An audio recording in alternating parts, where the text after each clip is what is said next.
Capitalism and overconsumption are deeply interrelated. Capitalism is an economic system that is based on the idea of private ownership of the means of production and the pursuit of profit through the exchange of goods and services in a free market. Overconsumption, on the other hand, is the excessive consumption of goods and services beyond what is necessary for basic needs or reasonable comfort.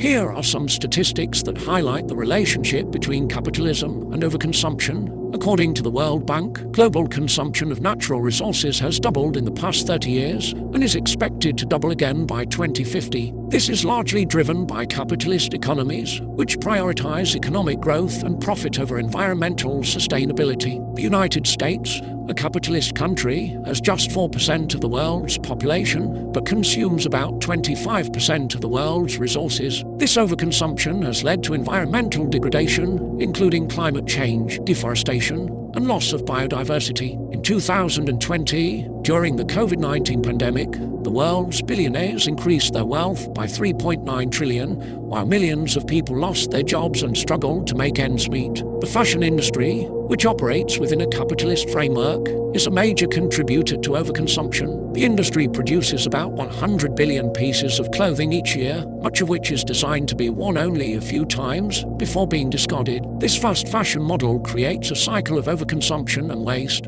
A study by the environmental organization WWF found that if everyone in the world consumed resources at the same rate as the average person in the United States, it would take 5 planets to sustain the level of consumption. With the facts out of the way, here are the reasons capitalism and overconsumption go hand in hand.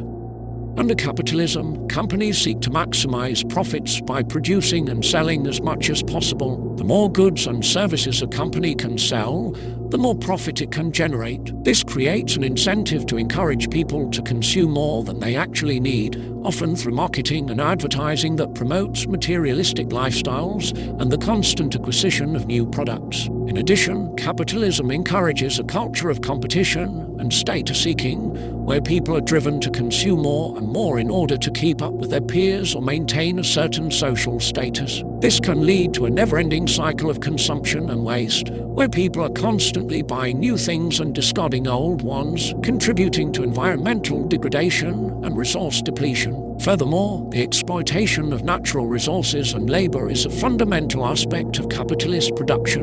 The pursuit of profit often leads to the extraction of resources at unsustainable rates and the exploitation of workers who are paid low wages and subjected to poor working conditions. This reinforces a model of overconsumption that is fundamentally unsustainable, as it relies on the exploitation of finite resources and the mistreatment of people. In conclusion, capitalism and overconsumption are deeply interrelated, as the pursuit of profit in a free market economy incentivizes companies to produce and sell as much as possible and encourages a culture of materialism and competition that leads to excessive consumption. This model of consumption is unsustainable, as it relies on the exploitation of natural resources and labor and contributes to environmental degradation and resource depletion.